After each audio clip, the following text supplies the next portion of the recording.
Hi all, class 9 ഫിസിക്സിലെ ആദ്യത്തെ chapter describing motion around us. നമുക്ക് എല്ലാവർക്കും അറിയാം, ഈ വർഷം ടെക്സ്റ്റ് ബുക്ക് മാറിയതാണ്.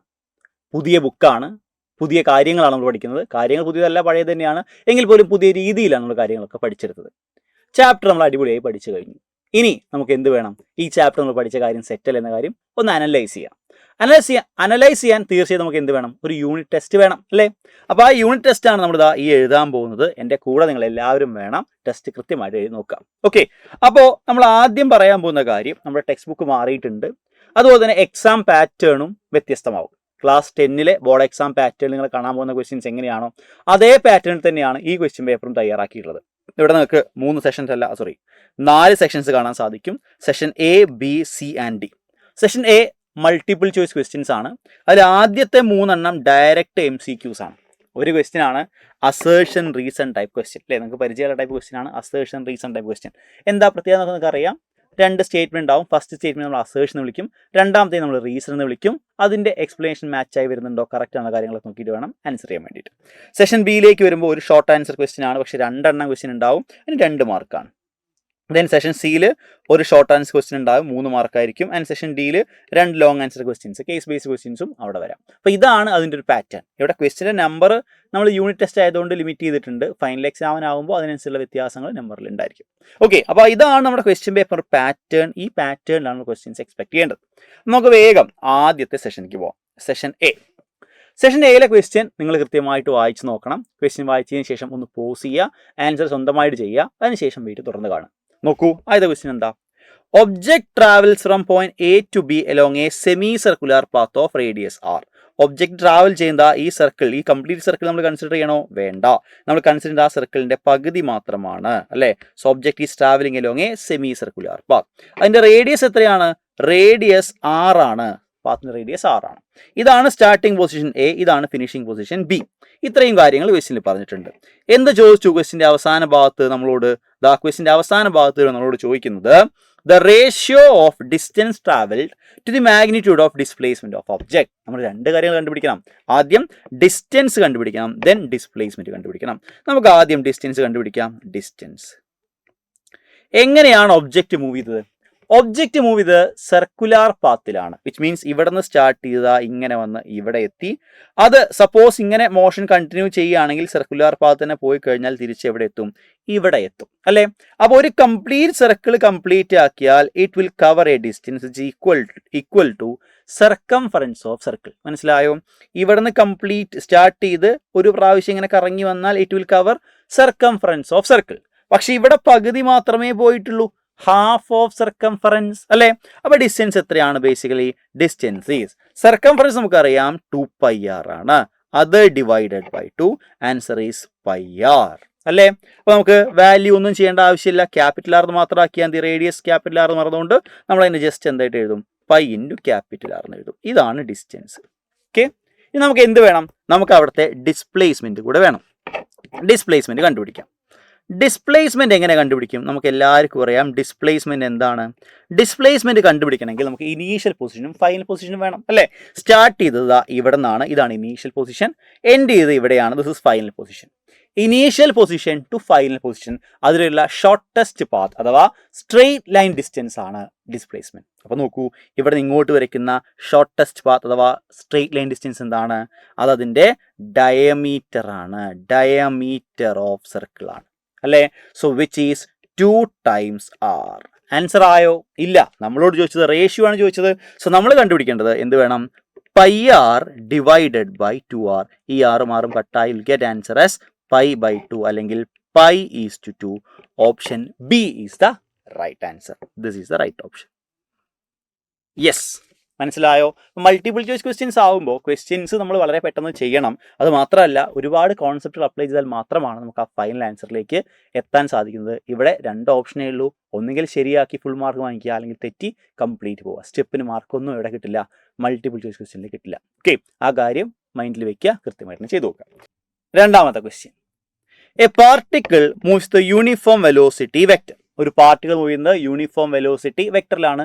സിംപ്ലി നിങ്ങൾ മനസ്സിലാക്കുക, that is moving with uniform velocity. Okay, which of the following statement is correct regarding motion graph? അതിന്റെ മോഷൻ ഗ്രാഫുമായി ബന്ധപ്പെട്ട് കറക്റ്റ് ആയിട്ടുള്ള കാര്യം എന്താണെന്ന്. അപ്പോൾ യൂണിഫോം വെലോസിറ്റി എന്ന് പറഞ്ഞ കാര്യം എന്താണ്? Uniform velocity object is covering equal displacement in equal intervals of time. അല്ലെ, ഒരേ ഡിസ്പ്ലേസ്മെന്റ് ഒരേ ടൈമിൽ കവർ ചെയ്യുന്നു. അതാണ് യൂണിഫോം വെലോസിറ്റിന്റെ അർത്ഥം. അല്ലെ, വെക്ടറാണ് വെലോസിറ്റിയുള്ള കാര്യം നിങ്ങൾക്ക് അറിയാം. വെലോസിറ്റിക്ക് ഡയറക്ഷൻ കൂടി ഉണ്ട്. So velocity is vector quantity. Okay, അപ്പോൾ ഫസ്റ്റ് ഓപ്ഷൻ നോക്കാം. Distance time graph is a curve bending upwards. ആദ്യം പറഞ്ഞ കാര്യം, നമ്മൾ വരയ്ക്കേണ്ട ഗ്രാഫ് ഇവിടെ ഡിസ്റ്റൻസ് ആണ്, അല്ലെങ്കിൽ പൊസിഷൻ ആണ്, ടൈം ഗ്രാഫ് ആണ്. ഇത് is a curve bending upwards. ഇത് എവിടെയാണ് മക്കളെ? ഇത് യൂണിഫോം മോഷനിലാണോ, യൂണിഫോം വെലോസിറ്റിയിലാണോ? അല്ല, this is for accelerated motion. അപ്പോൾ ഓപ്ഷൻ എ എന്ന കാര്യം അല്ല നമ്മുടെ ആൻസർ. അല്ലേ, ഓപ്ഷൻ ബി നോക്കാം. രണ്ടാമത് പറഞ്ഞ കാര്യം നോക്കൂ. Displacement time graph is a straight line parallel time axis. നമ്മൾ വീണ്ടും വരയ്ക്കേണ്ട ഗ്രാഫ് ഏതാണ്? ഡിസ്പ്ലേസ്മെന്റ് ടൈം ഗ്രാഫ് ആണ്. നമ്മൾ സെയിം ഗ്രാഫ് വരയ്ക്കുന്നു. Displacement time graph which is a straight line parallel to time axis. ദാ ഇതുപോലെയുള്ള ഒരു സ്ട്രെയിറ്റ് ലൈൻ. നോക്കൂ, ഇതിന്റെ അർത്ഥം എന്താ? ഇനീഷ്യലി ടൈം 0 ആയപ്പോൾ പൊസിഷൻ എത്രയാണ്? 0 ആണ്. ടൈം 1 സെക്കൻഡ് കഴിയുമ്പോൾ പൊസിഷൻ അതേ പൊസിഷനാണ്.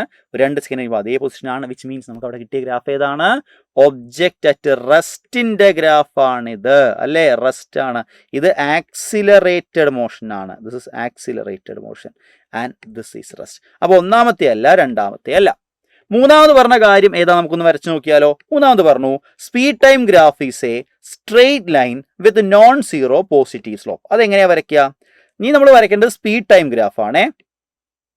ദാ സി ഓപ്ഷൻ ആയിട്ട് നമ്മളോട് പറഞ്ഞത് സ്പീഡ് ടൈം ഗ്രാഫ് ആണ്. Sorry, speed time graph.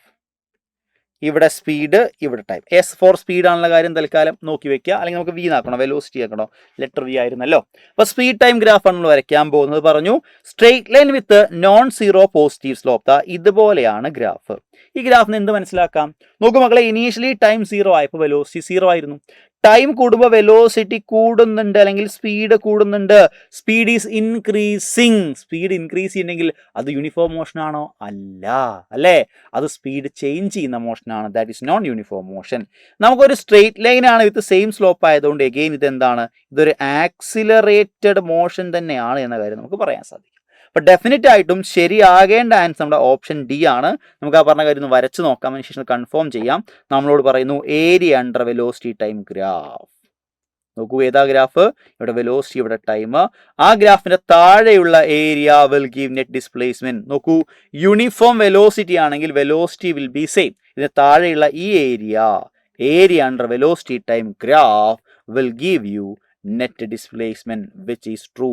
So option D is the right answer. Motion uniform ആകട്ടെ നോൺ യൂണിഫോം ആകട്ടെ, area under velocity time graph will give you the displacement. Okay, അതായത് നമ്മൾ കൃത്യമായിട്ട് മനസ്സിലാക്കി വെക്കണം. അടുത്ത ക്വസ്റ്റ്യൻ നോക്കാം. മൂന്നാമത്തെ ക്വസ്റ്റ്യൻ. യെസ്, മൂന്നാമത്തെ ക്വസ്റ്റ്യൻ നോക്കൂ. The odometer of a high-speed vehicle measure which of the following physical quantities during non-uniform rectilinear motion. ആദ്യം നിങ്ങൾ എന്താണ് ഓഡോമീറ്റർ എന്ന കാര്യം അറിയണം. രണ്ടാമത്തെ കാര്യം നോൺ യൂണിഫോം റെക്റ്റിലീനിയർ മോഷൻ കാര്യം മനസ്സിലാക്കണം. റെക്റ്റിലീനിയർ മോഷൻ എന്ന ടേമിന് അർത്ഥം object is moving along A straight line എന്നാണ്. നോൺ യൂണിഫോം എന്ന് പറഞ്ഞു കഴിഞ്ഞാൽ അതിന്റെ മോഷൻ യൂണിഫോം അല്ല, വിച്ച് മീൻസ് അതിന്റെ വെലോസിറ്റി മാറുന്നുണ്ട്. അല്ലേ, അപ്പോൾ ഒരു സ്ട്രെയിറ്റ് ട്രാക്കിൽ ലീനിയർ മോഷൻ ആക്കാൻ വേണ്ടി ഒരു സ്ട്രെയിറ്റ് ട്രാക്കിൽ സ്പീഡ് കൂടിക്കൊണ്ടിരിക്കുന്ന ഒരു വണ്ടി, അല്ലെങ്കിൽ സ്പീഡ് കുറയുന്ന വണ്ടി, സ്പീഡ് ചേഞ്ച് ചെയ്യുന്ന വണ്ടി, അത് മൂവ് ചെയ്യുമ്പോൾ അതിന്റെ ഓഡോമീറ്റർ എന്ത് മെഷർ ചെയ്യുമെന്നാണ് ചോദ്യം. മക്കളെ ശ്രദ്ധിക്കടാ, ഓഡോമീറ്റർ ആണ് ചോദിച്ചത്, not speedometer. Speedometer is used to measure instantaneous speed, but odometer is used to measure എന്താണ്?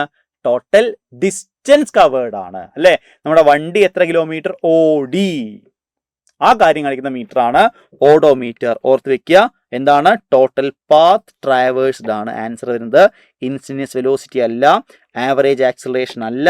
എന്താണത്? ടോട്ടൽ പാത്ത് ലെങ്ത് ട്രാവേഴ്സ്, എത്ര ദൂരം വണ്ടി ഓടി, അഥവാ വണ്ടിയുടെ ഡിസ്റ്റൻസ് ആണ് നമ്മുടെ ഓഡോമീറ്റർ കാണിക്കുന്നത്. വ്യക്തമായിട്ട് ഓർത്ത് വെക്കണം. Okay, and to the fourth question. ശ്രദ്ധിക്കൂ. In the following questions, statement of assertion followed by a statement of reason. നിങ്ങൾ പറഞ്ഞ അസേർഷൻ റീസൺ ടൈപ്പ് ക്വസ്റ്റ്യൻ ആണത്. ആദ്യത്തെ സ്റ്റേറ്റ്മെന്റ് അസേർഷൻ ആണ്, രണ്ടാമത്തെ റീസൺ ആണ്. Choose the correct alternative. അവിടെ ഓപ്ഷൻ എ നിങ്ങൾ സെലക്ട് ചെയ്യേണ്ടത് അസേഷനും റീസണും ട്രൂ ആകണം. R is a correct explanation of assertion A. നമുക്ക് ഇതുപോലത്തെ ക്വസ്റ്റ്യൻ അറിയാത്തവർക്ക് വേണ്ടി പറയുകയാണ്. അസേഷൻ റീസൺ നമ്മൾ ആൻസർ ചെയ്യേണ്ട കാര്യം ഓരോ ക്വസ്റ്റ്യൻ വരുമ്പോഴും ഇതുപോലത്തെ ഈ എക്സ്പ്ലനേഷൻ വായിച്ചു നോക്കണം. ചില കേസുകളിൽ ചെറിയ വ്യത്യാസം ഉണ്ടാകാറുണ്ട്. ഓക്കെ, അപ്പൊ ഇവിടെ പറയുന്നു അസേഷനും റീസണും ശരിയാണ്, ആ അസേഷന്റെ കറക്റ്റ് എക്സ്പ്ലനേഷൻ ആണ് റീസൺ എങ്കിൽ മാത്രം ഓപ്ഷൻ എ പറയുക. ഓപ്ഷൻ ബി പറയേണ്ടത് അസേഷനും റീസണും ശരിയാണ്, but R is not the correct explanation of A. എന്താണ്? ഒന്നാമത്തെ സ്റ്റേറ്റ്മെന്റ് രണ്ടാമത്തെ സ്റ്റേറ്റ്മെന്റും ശരിയാണ്, പക്ഷേ അതിന്റെ കറക്റ്റ് എക്സ്പ്ലനേഷൻ അല്ല. ആ സമയത്താണ് നമ്മൾ ഇതാ രണ്ടാമത്തെ ഉപയോഗിക്കേണ്ടത്. മൂന്നാമത്തെ assertion is true but reason is false. വളരെ സിമ്പിൾ ആണ്. ആദ്യത്തെ കാര്യം ശരിയായി, രണ്ടാമത്തെ കാര്യം തെറ്റായി പോയി. മൂന്നാമത്തത് assertion is false and reason is true. അവിടെയാണ് കാര്യം വരിക. നോക്കൂ, ഇവിടെ പറയുന്നത് A is false and R is true. ചില സമയത്ത് വരും both A and R is false, അങ്ങനെയൊക്കെ വരും. അപ്പോൾ ആ കാര്യം നോക്കിയിട്ട് സി എം ഡി ഒക്കെ തീരുമാനിക്കുക. ക്വസ്റ്റ്യൻ അനുസരിച്ച് വേണം തീരുമാനിക്കാം. ഓക്കെ, ഇനി നോക്കാം. അസേഷൻ വായിക്കാം. ഫസ്റ്റ് സ്റ്റേറ്റ്മെന്റ് വായിക്കാം. An object, car അല്ല, an object can possess changing velocity even if its speed remains perfectly constant. എന്താ പറഞ്ഞത്? ഒരു ഒബ്ജക്റ്റിന്റെ സ്പീഡ് കോൺസ്റ്റന്റ് ആണ്, പക്ഷെ അതിന് വെലോസിറ്റി ചേഞ്ച് ചെയ്യാൻ സാധിക്കും എന്നാണ് ചിത്രം. ഒരു ഒബ്ജക്റ്റിന്റെ സ്പീഡ് കോൺസ്റ്റന്റ് ആണ്, പക്ഷെ വെലോസിറ്റി ചേഞ്ച് ചെയ്യാൻ സാധിക്കുമോ ഇല്ലയോ? യെസ് അല്ലെ. വെലോസിറ്റി എന്ന് പറയുന്ന കാര്യം ഒരു വെക്റ്റർ ക്വാണ്ടിറ്റി ആണ്. ഒബ്ജക്റ്റിന്റെ ഡയറക്ഷൻ ഓഫ് മോഷൻ മാറിയാൽ എന്ത് മാറും? വെലോസിറ്റി മാറും. ശരിയല്ലേ? Object can possess change in velocity ഇവൻ ഈ സ്പീഡ് റിമെയിൻസ് പെർഫെക്റ്റ്ലി കോൺസ്റ്റന്റ്.